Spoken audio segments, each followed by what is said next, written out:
करने, recording of कर दी ना।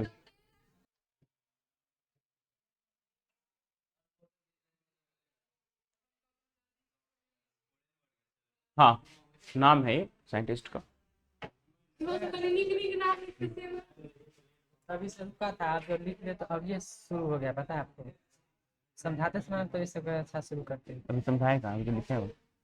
समझाते ना उस समय में तब ऑन करते हैं। तो अभी ऑफ कर आप दें, वहाँ पे है भी नहीं जी। ऑफ कर दें, आप ही बोलते हैं नाम। नहीं रोक। वही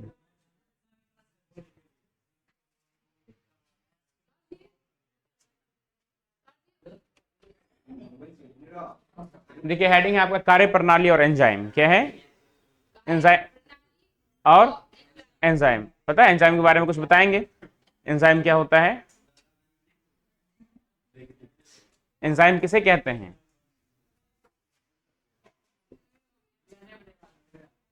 देखिए, जो हमारे उपाप शरीर की उपापचयी क्रियाओं में क्या करता है? मदद करता है, या जो उत्प्रेरक के रूप में क्या करता है? कार्य करता है, उसे हम क्या कहते हैं? एंजाइम कहते हैं। क्या कहते हैं?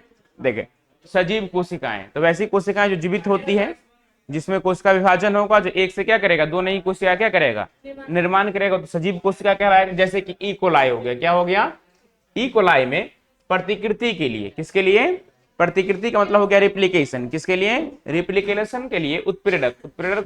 उत्प्रेरक को ही क्या कहते हैं? एंजाइम कहते हैं। और उत्प्रेरक जो किसी रासायनिक अभिक्रिया के दर को क्या करता है, बढ़ाता है या घटाता है, तो हम क्या कहते हैं? उत्प्रेरक कहा जाता है। केमिस्ट्री में आप लोग पढ़े होंगे। हाँ, जैसे मान लीजिए कहीं आग लगाओ, उसमें पानी डाल देंगे तो आग की मात्रा क्या होगा? हाँ, कमेगा ना, या तो बुझेगा या कम जाएगा। और जैसे उसमें थोड़ा सा केरोसिन डाल दिए आप, हाँ, वो आग क्या हो जाएगा? बढ़ जाएगा। तो देखिएगा, जब किसी बच्चा उच्चा को भूख होने लगे तो उसको एंजाइम दिया जाता है। हाँ, ताकि खाने को क्या हो जाए, अच्छे से वो डाइजेस्ट कर, उसकी रासायनिक मेटाबॉलिक जो प्रोसेस है उसकी दर को क्या कर दिया जाए, बढ़ा दिया जाए।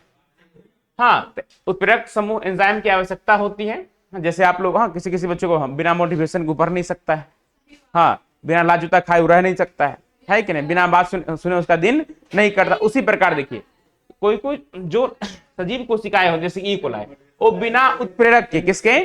बिना उत्प्रेरक के अपना क्या कर सकता है? प्रतिकृति वो नहीं करता है। अब प्रतिकृति क्या होता है? प्रतिकृति में इसमें रिप्लिकेशन कहा जाता है। ठीक है, देखिए, या टू कॉपी कह लीजिए, एक के बदले दूसरे का क्या होना, निर्माण होना। जैसे हो गया डीएनए पॉलीमरेज 1 2 3 या डीएनए लाइगेज। देखिए, डीएनए पॉलीमरेज की खोज कॉरेनबर्ग द्वारा किया गया था। किसके द्वारा किया गया था? हाँ, रख लीजिए, ठीक है, आप पूछ देता है। जैसे कि पूछ दिया था कि अभी अभी फर्स्ट टेस्ट जो आप लोग दिए थे, हाँ, निषेचन का खोज किस वैज्ञानिक के द्वारा किया गया था?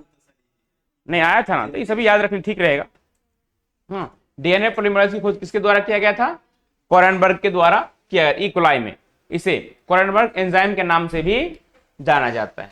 ठीक है, तो पूछा कोरेनबर्ग एंजाइम क्या है? तो क्या कहें, ई कोलाई में जो एंजाइम खोजा गया था वो वैज्ञानिक किसके द्वारा खोया गया था?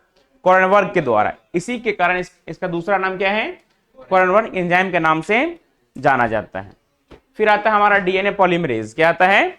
देखिए, तो ऐसे एंजाइम जो डीएनए के निर्माण खंड या न्यूक्लियोटाइड को जोड़कर डीएनए अणु का क्या करता है, हाँ, निर्माण करता है, उसे हम क्या कहते हैं? डीएनए पॉलीमरेज के नाम से जाना जाता है। क्या कहेंगे? ऐसे एंजाइम जो डीएनए के डीऑक्सीराइबोन्यूक्लिक एसिड के निर्माण खंड न्यूक्लियोटाइड को जोड़कर डीएनए अणु का क्या करता है, निर्माण करता है। जैसे मान लीजिए ईंट के छोटे छोटे टुकड़े हैं, है ना, सीमेंट के द्वारा उसे क्या कर देता है, जुड़ा जाता है ना, तो एक दीवार का निर्माण होता है। उसी प्रकार देखिए, जब क्या होता है, हाँ, जो आपके शरीर में जो न्यूक्लियोटाइड का खंड होते हैं, डीएनए के जो छोटे छोटे, उस न्यूक्लियोटाइड में क्या कर दिया जाता है, अणु में कंबाइन कर दिया जाता है। जिस एंजाइम के द्वारा किया जाता है उसे हम क्या कहते हैं? डीएनए पॉलीमरेज के नाम से जाना जाता है। ठीक है, वो भी रिपीट कर देते हैं। ठीक है, यह देखिए, आरएनए प्राइमर का पहले डीएनए प्रतिकृतिकरण में सबसे पहले डीएनए की कुंडलित श्रृंखला का विकुंडलन होता है। देखो, जैसे मान लीजिए एक डीएनए है, द्विकुंडलित संरचना है, तो ये पहले क्या होगा, टूटेगा। क्या होगा?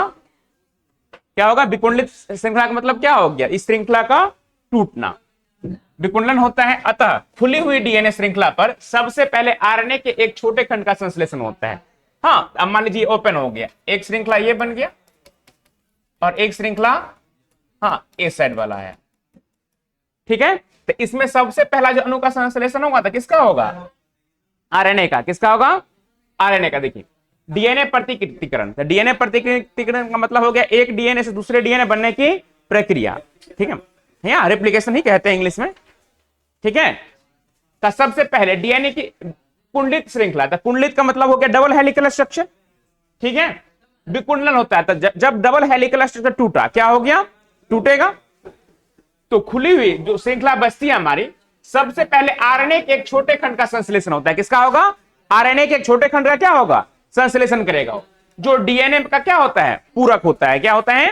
पूरक होता है। अब देखिए, आप फिर पूछेंगे सर ये तो समझ गए, पर आरएनए का संश्लेषण होगा किसके द्वारा? तो आरएनए पॉलीमरेज के द्वारा। किसके द्वारा? किसके द्वारा? तो ऑब्जेक्टिव पूछेगा, बताइए किस एंजाइम के द्वारा आरएनए का संश्लेषण होता है डीएनए प्रतिलिपिकरण के दौरान? तो किसके द्वारा कहेंगे? आरएनए पॉलीमरेज के द्वारा क्या होता है? आरएनए का संश्लेषण होता है। अब देखिए एक आरंभन आरएनए में लगभग कितना होता है? 50 से 100 न्यूक्लियोटाइड क्या क्या होता है? हाँ, बना होता है।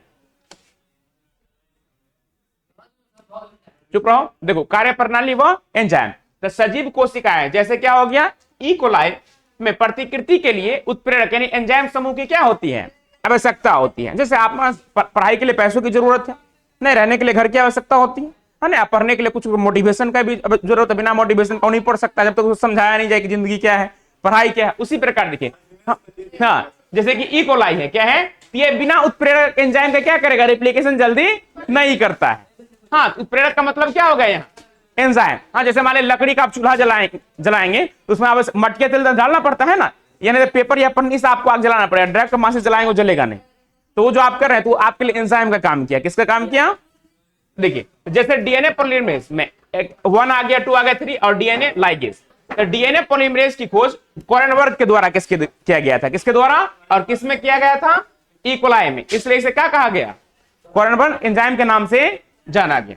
फिर आता है डीएनए पॉलीमरेज। तो डीएनए एंजाइम में जो ऐसे एंजाइम जो डीएनए के निर्माण खंड को न्यूक्लियोटाइड को जोड़कर क्या करता है? डीएनए अणु का निर्माण करता है, उसे हम क्या कहते हैं?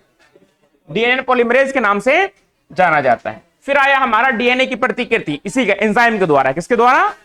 एंजाइम के द्वारा। ई कोलाई में डीएनए की प्रतिकृति निम्न चरणों में होता है। पहला होता है हमारा ओरिजिन पॉइंट, मान लीजिए, हाँ, या प्रारंभक स्थल कह सकते हैं, जहां से डीएनए क्या करेगा? रेप्लिकेट करना शुरुआत करेगा, या समारंभन बिंदु का अभिज्ञान। दूसरा हो गया आरएनए प्राइमर का निर्माण, और आरएनए आरंभक पर किसका? डीएनए का निर्माण। तो पहला हमारा समारंभन बिंदु का विज्ञान, या कह लीजिए इनिशियल पॉइंट। तो डीएनए की प्रतिकृति एक विशिष्ट बिंदु से क्या होती है? शुरू होती है। मतलब कोई भी जो काम करते एक निश्चित बिंदु से किया जाता है ना, आप कहीं से दूरी ही तय करना। हाँ, तो यहां पर देखिए उद्भव पॉइंट कहा जाता है। उद्भव पॉइंट को कहते हैं ओरिजिन पॉइंट। क्या कहते हैं? जहां से डीएनए क्या करेगा? रेप्लिकेट करना शुरू करेगा। तो वो चीज क्या कहलाएगा? समारंभन बिंदु, या दूसरा नाम हो जाएगा इसका उद्भव बिंदु। फिर आता है हमारा आरएनए प्राइमर का निर्माण। किसका आया? तो देखिए डीएनए प्रतिकृति में सबसे पहले डीएनए की कुंडलित श्रृंखला, तो डबल हेलिकल स्ट्रक्चर क्या हो गया? ये हो गया डीएनए की कुंडलित संरचना पर विकुंडलन होता है पहले। तो ये श्रृंखला फिर टूटेगा, क्या होगा? टूटेगा, दो अलग अलग भागों में क्या होगा? डिवाइड होगा। और एक डीएनए श्रृंखला पर सबसे पहले आरएनए के एक छोटे खंड का क्या होता है? संश्लेषण होता है। फिर पूछा कि आरएनए का संश्लेषण किसके द्वारा होता है? तो आरएनए पॉलीमरेज एंजाइम के द्वारा। किसके द्वारा होता है? आरएनए पॉलीमरेज एंजाइम के द्वारा होता है।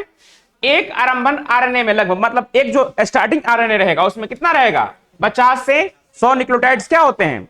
पाए जाते हैं।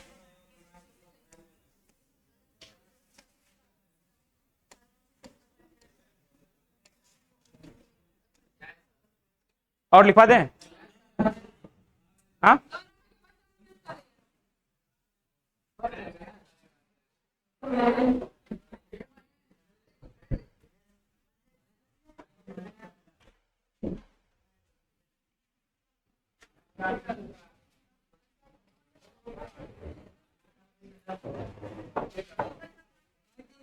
हाँ बोलना।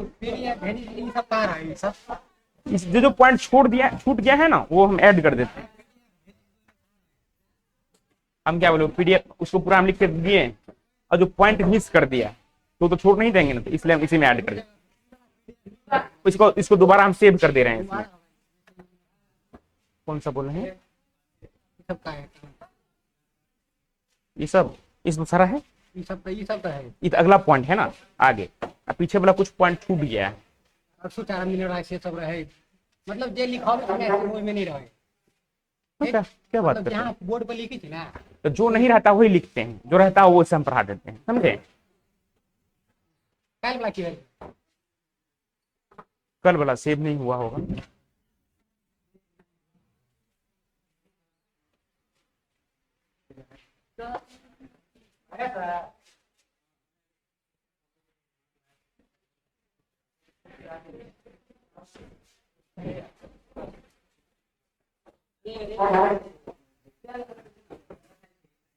क्या है? अनुलेखन तो समझे, कुटलेखन क्या होता है?